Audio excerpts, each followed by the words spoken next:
નમસ્કાર મિત્રો, શું ખરેખર અમેરિકા અને ઇઝરાયલ વચ્ચે મતભેદ વધી રહ્યો છે?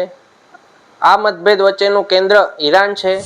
તો ચલો જાણીએ કે તાજેતરમાં જેડી વેન્સ અને બેન્જામિન નેતાન્યાહુ વચ્ચે જે વાતચીત થઈ તે ખૂબ જ તણાવપૂર્ણ હતી. તો આ વિડીયોમાં આપણે સમજીશું કે શું સંપૂર્ણ ઇસ્યુ છે. તો ઈરાન ઘણા સમયથી મિડલ ઈસ્ટ કન્ટ્રીમાં એક મોટી પાવરફુલ કન્ટ્રી તરીકે ઉભરી આવ્યું છે. અમેરિકા અને ઇઝરાયલ બંને ઈરાનના ન્યુક્લિયર પ્રોગ્રામને લઈને ખૂબ જ ચિંતિત છે. ઈરાન આ ન્યુક્લિયર પ્રોગ્રામ અને ન્યુક્લિયર પાવર કન્ટ્રી ના બને તે માટે અમેરિકા અને ઇઝરાયલ દ્વારા સંયુક્ત રીતે હુમલો કરવામાં આવી રહ્યો છે. આ હુમલા પછી તાજેતરના તણાવ પછી ઇઝરાયલ એગ્રેસિવ એક્શન લેવા માગે છે, પરંતુ હવે અહીંયા ટ્વિસ્ટ આવે છે કે જેડી વેન્સ એ યુદ્ધ દ્વારા નહીં પરંતુ નેગોશિએશન દ્વારા સોલ્યુશન લાવવા માગે છે. તેમના મત મુજબ સતત યુદ્ધ એ અમેરિકાને ભારે પડી રહી છે, કારણ કે અમેરિકા વેનેઝુએલા સાથે, યુક્રેન સાથે અને હવે ઈરાન સાથે યુદ્ધ કરી રહ્યું છે, જે અમેરિકાને આર્થિક રીતે પણ ઘણું ભારે પડી રહી છે. સોર્સિસ મુજબ Benjamin Netanyahu aggressive military action માટે દબાણ કરી રહ્યા છે, જ્યારે જેડી વેન્સ ડિપ્લોમેસી પર ભાર આપી રહ્યા છે. આથી બંને વચ્ચે ફોન પર એક હીટેડ આર્ગ્યુમેન્ટ થઈ, જેના દ્વારા અમેરિકા અને ઇઝરાયલ વચ્ચે મતભેદ ઊભા થઈ રહ્યા છે એવું ન્યૂઝ આર્ટિકલ્સમાં આવી રહ્યું છે.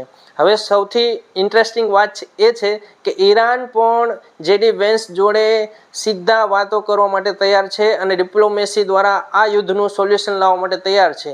હવે બંને દેશો દ્વારા પોતપોતાની શરતો મૂકવામાં આવી છે. હવે જોવાનું એ છે કે બંને દેશોમાંથી કેટલી શરતો બંને દેશોની સંપૂર્ણ રીતના સ્વીકારાય છે.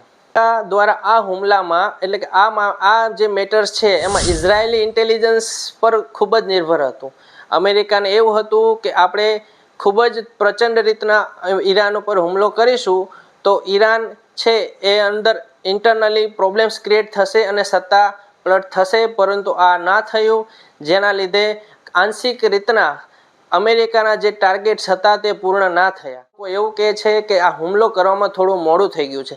જ્યારે ઈરાનમાં ઇન્ટરનલી પ્રોબ્લેમ્સ હતા ત્યારે જો આ હુમલો કર્યો હોત તો અત્યારે સત્તા પલટો થઈ ગયો હોત, પણ તાજેતરમાં ઈરાન દ્વારા સ્ટેટ ઓફ હોર્મુઝને જે રીતના બ્લોક કર્યું છે અને દુનિયામાં જે એનર્જી ક્રાઇસિસ ક્રિએટ કર્યા છે એને લીધે આ યુદ્ધ એવું લાગી રહ્યું છે કે ઈરાન આ યુદ્ધમાં આગળ છે. મામલામાં ડોનાલ્ડ ટ્રમ્પનું વલણ પણ ચર્ચામાં છે. રિપોર્ટ મુજબ હવે ડોનાલ્ડ ટ્રમ્પ આ જવાબદારી લેવા માગતા નથી, કારણ કે અમેરિકા દ્વારા જે ઈરાન પર હુમલો કરાયો જેથી વર્લ્ડ લેવલે એનર્જી ક્રાઇસિસ થયા અને એના દ્વારા અમેરિકાના લોકો પણ આ યુદ્ધથી ખુશ નથી, કારણ કે અમેરિકા સતત આ યુદ્ધોમાં, જેમ કે અમેરિકા વેનેઝુએલા સાથે પણ યુદ્ધ કરી રહ્યું છે, આ બાજુ યુક્રેન સાથે પણ ઇનડાયરેક્ટલી કનેક્ટેડ છે અને હવે ઈરાન સાથે.